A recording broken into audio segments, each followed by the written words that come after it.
Have you ever watched a video and after you got done watching it, you asked yourself, is this real? Because you see what's happening in the video, but you're kind of conflicted because it seems a little far-fetched, but it also could be real. And so you're left there asking yourself, is it real?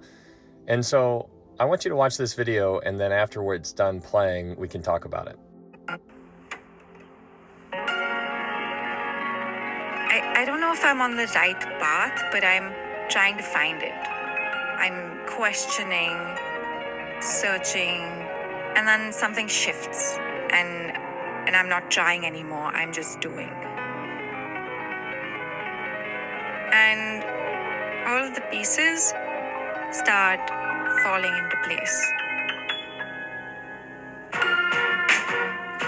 It all feels pretty clear in my head.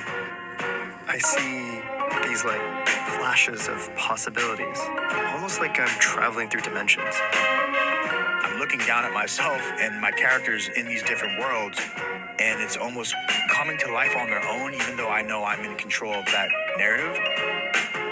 It feels like it's almost building upon itself at some point. You know, you could have an infinite amount of endings to your story. So the work isn't built brick by brick by brick. It blooms like a spontaneous garden. It grows naturally, fully vibrant and complete. All right, so what we just got done watching there was all AI. None of it was real. It looked so real though, right? I mean, you're watching what's happening and alls that you are seeing is what is referred to as Google Flow, and that just got released just within the last 24 hours.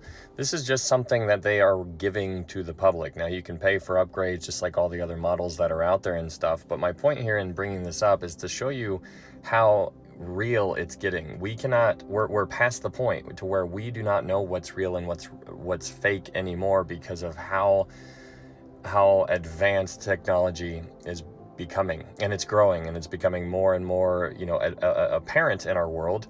And this is just another thing that is showcasing that fact. Another thing to be sensitive to is Google just dropped Agent Space, and what this is it lets you work with multiple AI agents in one place. And so it is basically allowing all the programs out there to communicate to one another so that you can be more effective in whatever your business is. And so it's taking away all the jobs, in a sense, of where you used to need all of these people to do all of these things. Somebody literally, typing on a computer, and now it is getting rid of that, and now this is being introduced into the world in a big picture. And so if you don't use these things that they are releasing, then you become less efficient, whereas your competition is using using these tools, and they are growing. And so you are left in the dust if you do not conform to this kind of reality. Another thing to also be sensitive to is that on May 19th, just a couple days ago, Nvidia basically is boasting that one of its spines can move more traffic than the entire internet, and that's what it looks like down here. All this red thing, this is referred to as a spine, and it can move more traffic than the entire internet. Everybody at its peak service, when it's being used the most, this little thing right here that you can pick up can operate in that kind of format, but it can do better. It can handle more than all of that combined. And so my point here is to show you how fast it's growing. And again, I need you to understand this is what they are allowing us to know. They are allowing us to know about this. And so the question, or that it naturally arises, is if they are allowing us to know about this, then what do they have? This kind of conversation naturally flows into what we talked about before not too long ago, but this article is written on May 16th of 2025, and it says Apple wants to read your mind, and it's closer than you think. And then it says you think, your phone listens, and that's not a metaphor anymore. And then down at the bottom it says, according to multiple insider reports, Apple plans to introduce this type of technology to us by the end of the year. By the end of the year. Think about that. They have a word for it, or a phrase for it rather. It's called Brain Computer Interface, BCI, Brain Computer Interface.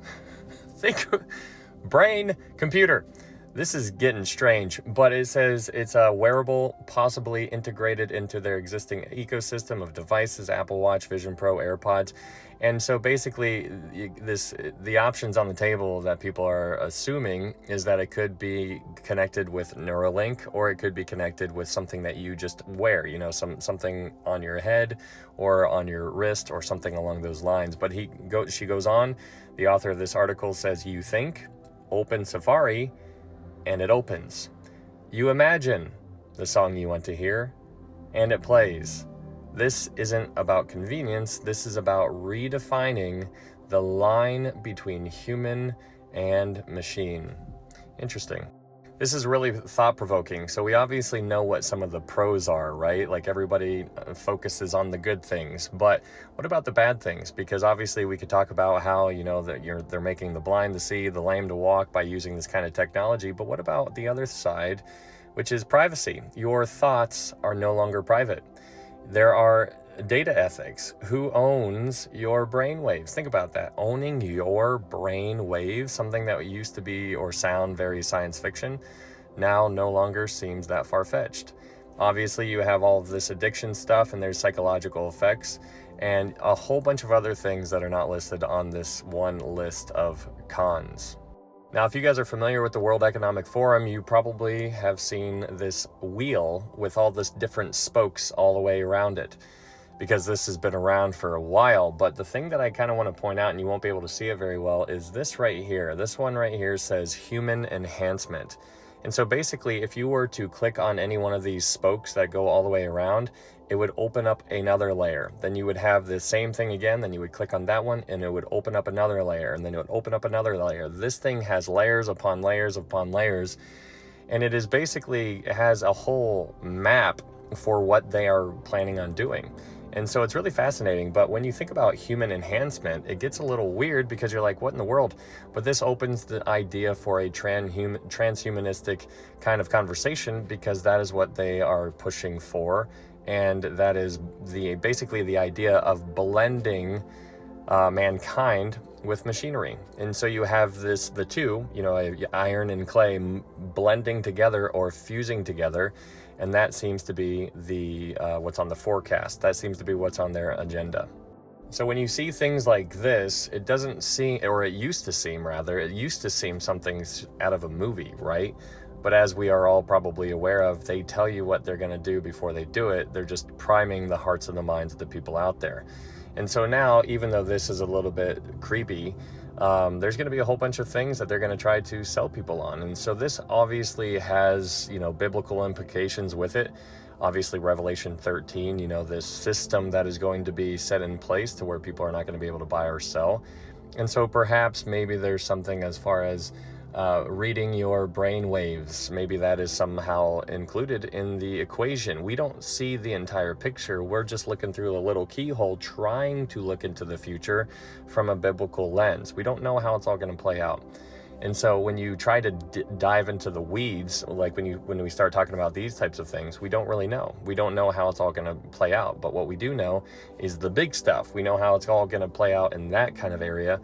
And I just want you guys to understand that this is real, and things are getting quicker and quicker. I want you to look back 20 years ago and think about the technology that you and I had 20 years ago. And in case you were wondering what the best kind of cell phone, or the most popular cell phone that was out there 20 years ago, back in 2004 roughly, it would be the Nokia. This was what everybody was raving about 20 years ago. And so if we fast forward 20 years from this point to where we are today, now what we're talking about is something completely science fiction, which would have sounded like back during 2004, during this technological time period. And just a little future glimpse into Elon Musk's mind. He says Neuralinks will make phones obsolete in future. Think about that. He, in his vision and what he sees coming, which he knows more than we do, he sees that cell phones, the things that you and I use all the time, are going away for good, because Neuralink is going to be the future.